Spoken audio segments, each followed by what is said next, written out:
আজিৰ কুৱেশ্যন পেপাৰখনত আমি 50টা কুৱেশ্যন লৈ আহিছোঁ যি খুবেই ইম্পৰ্টেণ্ট ডাইৰেক্ট এনচাৰবোৰ কৈ যাম ভিডিঅ'টো যিমান পাৰে শেষলৈকে চাব আৰু এখন নোট বহি আপোনালোকে লগত লৈ লওক যিকেইটা কুৱেশ্যন দিম আপোনালোকে ভিডিঅ'টো প'জ কৰি সেই কুৱেশ্যনকেইটা লিখি দিব আৰু এনচাৰবোৰ নোট ডাউন কৰি ল'ব আৰু যদি এই পিডিএফটো আপোনালোকৰ প্ৰয়োজন হয় ডিছক্ৰিপশ্যনত আমাৰ টেলিগ্ৰাম চেনেলৰ লিংক আছে এতিয়াই যাওক আৰু টেলিগ্ৰাম চেনেলত জইন হৈ লওক কাৰণ আপোনালোকে যদি টেলিগ্ৰাম চেনেলত জইন হৈ লয় তেনেহ'লে আপোনালোকে যিমানবোৰ লাগতিয়াল পিডিএফবোৰ আপোনালোকে যিকোনো ধৰণৰ মেটেৰিয়েল টেলিগ্ৰাম চেনেলত ফ্ৰীতে পাব আৰু বহুতে মোক সুধি থাকে যে আপোনাৰ লগত ডাইৰেক্টলি আমি কেনেকৈ কণ্টেক্ট কৰিব পাৰিম যদিহে আপোনালোকে আমাৰ লগত ডাইৰেক্টলি কণ্টেক্ট কৰিব বিচাৰে তেনেহ'লে আমাৰ এটা ফেচবুক পেজ আছে বিশ্বাসী বন্ধু অফিচিয়েল ফেচবুক পেজত আপোনালোকে ফ'ল' কৰি লওক আৰু চেনেলটো ছাবস্ক্ৰাইব কৰি দিবলৈ নাপাহৰিব দেই গতিকে আহকচোন আজিৰ ভিডিঅ'টো অকণমান ইণ্টাৰেষ্টিংভাৱে আৰম্ভ কৰোঁ আজিৰ প্ৰথম কুৱেশ্যনটো হৈছে ডেড চি কোন দুখন দেশৰ মাজত অৱস্থিত বহুত ইম্পৰ্টেণ্ট কুৱেশ্যন যিসকলে গেট 4 এক্সাম দিম বুলি ভাবি আছে আছাম পুলিচৰ এক্সাম দিম বুলি ভাবি আছে আৰু লগতে গেট 3 এক্সামৰ কাৰণে এই 50টা কুৱেশ্যন আপোনালোকে যদি আজি চাই থৈ দিয়ে তেনেহ'লে ইন ফিউচাৰত আপোনালোকে কোনো ধৰণৰ টেনশ্যন ল'বলগীয়া প্ৰয়োজন নাই গতিকে এই মডেল কুৱেশ্যন পেপাৰখন আপোনালোকে যদি ভালকৈ চায় তেনেহ'লে আপোনালোকৰ কামত আহিব ডেড চি কোন দেশৰ মাজত অৱস্থিত জৰ্ডান আৰু ইজৰাইল এই দুখন দেশৰ মাজত ডেড চি অৱস্থিত কুৱেশ্যন নম্বৰ 2 বাৰ্মুডা ট্ৰাইংগল নামৰ ৰহস্যময় ঠাইখন কোনখন মহাসাগৰত অৱস্থিত আহিব পাৰে বাৰ্মুডা ট্ৰাইংগল কোনখন মহাসাগৰত আছে গতিকে বাৰ্মুডা ট্ৰাইংগল নামৰ ৰহস্যৰ ঠাইখন ক'ত আছে আটলাণ্টিক মহাসাগৰত আছে ক'ত আছে আটলাণ্টিক মহাসাগৰ কুৱেশ্যন নম্বৰ 3 কোনখন দেশক ইউৰোপৰ খেলপথাৰ বুলি কোৱা হয় বহুত ইম্পৰ্টেণ্ট কুৱেশ্যন ইউৰোপৰ খেলপথাৰ বুলি ছুইজাৰলেণ্ডক কোৱা হয় মনত থাকিব নেক্সট কুৱেশ্যন নম্বৰ 4 সূৰ্যোদয়ৰ দেশ বুলি কোনখন দেশক জনা যায় সূৰ্যোদয়ৰ দেশ বুলি জাপানক জনা যায় গতিকে যিকেইটা কুৱেশ্যন আমি ডিছকাছ কৰিম আজি খুবেই ইম্পৰ্টেণ্ট আৰু হ'ব ইণ্টাৰেষ্টিং কাৰণ বিশ্বাসী বন্ধু জানেই সদায় আপোনালোকৰ কাৰণে দৰকাৰী লগা ভিডিঅ'সমূহ লৈ আহে গতিকে চেনেলটো এতিয়াই ছাবস্ক্ৰাইব কৰি দিয়ক নেক্সট কুৱেশ্যন নম্বৰ 5 বজ্ৰপাতৰ দেশ বুলি কোনখন দেশক জনা যায় আপোনালোকে জানে বজ্ৰপাতৰ দেশ বুলি ভূটানক জনা যায়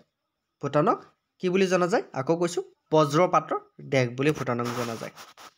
কুৱেশ্যন নম্বৰ 6 আটাইতকৈ বেছি দেশ থকা মহাদেশখনৰ নাম কি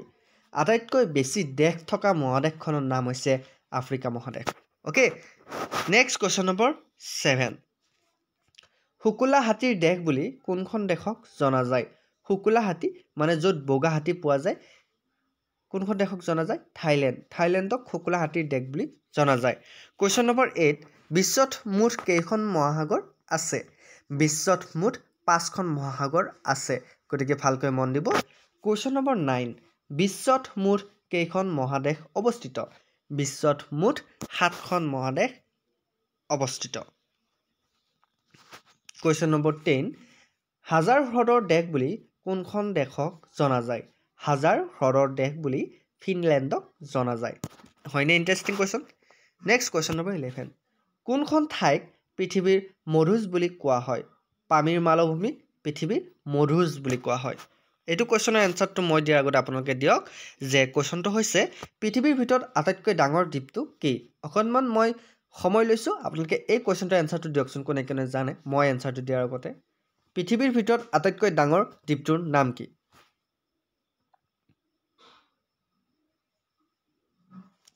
শুদ্ধ উত্তৰটো হৈছে গ্ৰীণলেণ্ড হৈছে পৃথিৱীৰ ভিতৰত আটাইতকৈ ডাঙৰ দ্বীপ নেক্সট কুৱেশ্যন নম্বৰ 13 পৃথিৱীৰ ভিতৰত আটাইতকৈ ডাঙৰ ক্ৰান্তীয় বৰ্ষাৰণ্যখনৰ নাম কি আহিব পাৰে কুৱেশ্যনটো পৃথিৱীৰ ভিতৰত আটাইতকৈ ডাঙৰ ক্ৰান্তীয় বৰ্ষাৰণ্যখনৰ নাম হৈছে আমাজন যি বৰ্ষাৰণ্য পৃথিৱীৰ ভিতৰত ডাঙৰ ক্ৰান্তীয় বৰ্ষাৰণ্য কুৱেশ্যন নম্বৰ 14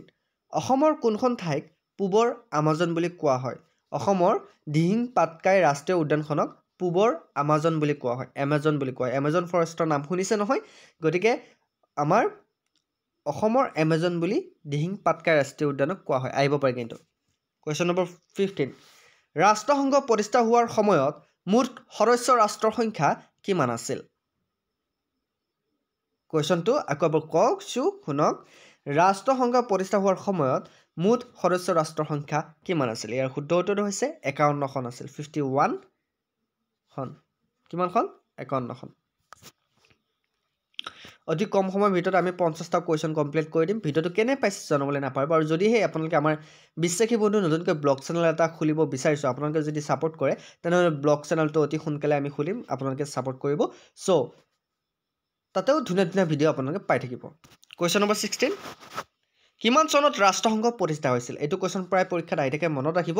1945 চনৰ 24 অক্টোবৰত ৰাষ্ট্ৰসংঘ প্ৰতিষ্ঠা হৈছিল কিমান চনত 1945 24 অক্টোবৰ কোৱেশ্চন নম্বৰ 17 পৃথিৱীৰ ভিতৰত আটাইতকৈ দীঘল পৰ্বতমালা কি আপোনালোকে জানে পৃথিৱীৰ ভিতৰত আটাইতকৈ দীঘল পৰ্বতমালাখনৰ নাম হৈছে এণ্ডিছ কোনখন এণ্ডিছ কোৱেশ্চন নম্বৰ 18 পৃথিৱীৰ ভিতৰত আটাইতকৈ সুউচ্চ পৰ্বতমালা কি পৃথিৱীৰ ভিতৰত আটাইতকৈ উচ্চ পৰ্বতমালাখনৰ নাম হৈছে হিমালয় কোৱেশ্চন নম্বৰ 19 কোনখন দেশক বেটেল গ্ৰাউণ্ড অফ ইউৰোপ বুলি কোৱা হয় আপোনালোকে জানে বেলজিয়াম যিখন দেশ বেলজিয়ামক বেটেল গ্ৰাউণ্ড অফ ইউৰোপ বুলি কোৱা হয় এই কোৱেশ্চনটো স্ক্ৰীনশ্বট মাৰি লওক বা আপোনালোকে নোট ডাউন কৰি লওক বহুত ইম্পৰ্টেণ্ট কিন্তু বেটেল গ্ৰাউণ্ড অফ ইউৰোপ বুলি কোনখন দেশক কোৱা হয় বেলজিয়ামক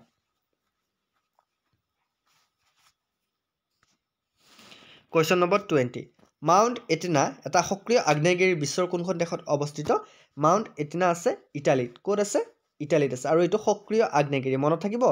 সক্ৰিয় আগ্নেয়গিৰি কেতিয়াবা সুধিব পাৰে ইটালীত থকা সক্ৰিয় আগ্নেয়গিৰিটোৰ নাম কি তেতিয়াহ'লে আপোনালোকে লিখিব লাগিব মাউণ্ট এটিনা ওকে কোৱেশ্চনটো দুই ধৰণে সুধিব পাৰে কোৱেশ্চন নম্বৰ 21 ঐতিহাসিক চহৰ মাচু পিচ্চু বিশ্বৰ কোনখন দেশত অৱস্থিত বিশ্বৰ কোনখন দেশত অৱস্থিত পেৰুত অৱস্থিত Machchhu Picchu next question number 22 কি নদীৰ পাৰত লণ্ডন চহৰ অৱস্থিত আপোনালোকে জানে টেমছ নদীৰ পাৰত লণ্ডন চহৰ অৱস্থিত টেমছ নদীৰ খুতে খুতে মিছিছিপিৰ পাৰে পাৰে গানটো শুনিছে নহয় কি গান বাৰু এইটো কওকচোন বিচাৰো লৰাৰি ৰেখনি মোৰ ইমান সুৰ ভাল নহয় দেই তথাপি ট্ৰাই কৰিছো নেক্সট কোৱেশ্চন নম্বৰ 23 পৃথিৱীৰ কোনখন মহাদেশত মৰুভূমি নাই আপোনালোকে জানিলে হয়তো আচৰিত হ'ব ইউৰোপত মৰুভূমি নাই ইউৰোপ মহাদেশত কি নাই মৰুভূমি নাই কোৱেশ্চন নম্বৰ 24 ফ্ৰান্সৰ ৰাজধানী কি আহিব পাৰে ফ্ৰান্সৰ ৰাজধানী হৈছে পেৰিছ ইয়াৰ ভিতৰত কিবা এটা কোৱেশ্চন যদি আপোনালোকে গণ্ডগোল পায় বা কোৱেশ্চনৰ এনসাৰবোৰ ৰং আপোনালোকে কেতিয়াবা টাইপিং মিষ্টেকত ৰং এনসাৰ বহি যাব পাৰে আপোনালোকে মোক কমেণ্ট কৰি জনাব ইয়াতে কিবা যদি ভুল পায় নেক্সট কোৱেশ্চন নম্বৰ 25 কোনখন দেশত আটাইতকৈ বেছি হ্ৰদ অৱস্থিত কোনখন দেশত আটাইতকৈ বেছি হ্ৰদ আছে কওকচোন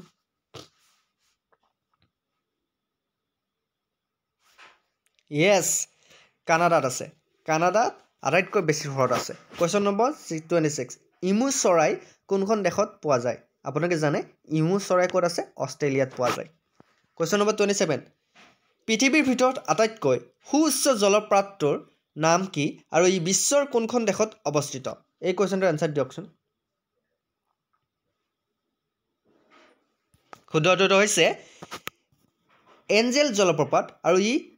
ভেনেজুৱেলাত অৱস্থিত ক'ত অৱস্থিত ভেনেজুৱেলাত নেক্সট কোৱেশ্চন নম্বৰ 28 পেৰিছ চহৰৰ মাজেৰে কি নদী বৈ গৈছে আহিব পাৰে কিন্তু পেৰিছ চহৰৰ মাজেৰে চেন নদী বৈ গৈছে কি নদী চেন নদী কোৱেশ্চন নম্বৰ 29 য়েলোষ্টন ৰাষ্ট্ৰীয় উদ্যান কোনখন দেশত অৱস্থিত বহুত ইম্পৰ্টেণ্ট য়েলোষ্টন ৰাষ্ট্ৰীয় উদ্যান আমেৰিকা যুক্তৰাষ্ট্ৰত অৱস্থিত কোৱেশ্চন নম্বৰ 30 জাপানৰ আটাইতকৈ সুউচ্চ পৰ্বত শৃংগটোৰ নাম কি জাপানৰ আটাইতকৈ সুউচ্চ পৰ্বত শৃংগটোৰ নাম হৈছে মাউণ্ট ফুজি কোৱেশ্চন নম্বৰ 31 আন্তৰ্জাতিক নাৰী দিৱস কিমান তাৰিখে পালন কৰা হয় আমি জানো যে আন্তৰ্জাতিক নাৰী দিৱস 8 মাৰ্চ তাৰিখে পালন কৰা হয় কোৱেশ্চন নম্বৰ 32 বিশ্ব পৰিৱেশ দিৱস কিমান তাৰিখে পালন কৰা হয় আমি সকলোৱে জানো সকলোৱে হয়তো অৱগত 5 জুন যিটো তাৰিখ সেই তাৰিখে বিশ্ব পৰিৱেশ দিৱস পালন কৰা হয় world environment day question number 33 শান্তিৰ নোবেল বঁটা কোনখন চহৰত প্ৰদান কৰা হয় শান্তিৰ নোবেল বঁটা অছলো চহৰত প্ৰদান কৰা হয় কোৱেশ্চন নম্বৰ 34 নোবেল বঁটা বা শান্তিৰ নোবেল বঁটাৰ বাহিৰে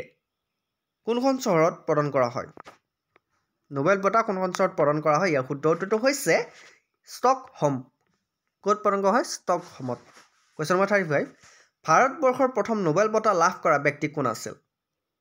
শুদ্ধ উত্তৰটো হৈছে ৰবীন্দ্ৰনাথ ঠাকুৰ তেখেতে ভাৰতবৰ্ষৰ পৰা প্ৰথমে নোবেল বঁটা লাভ কৰিছিল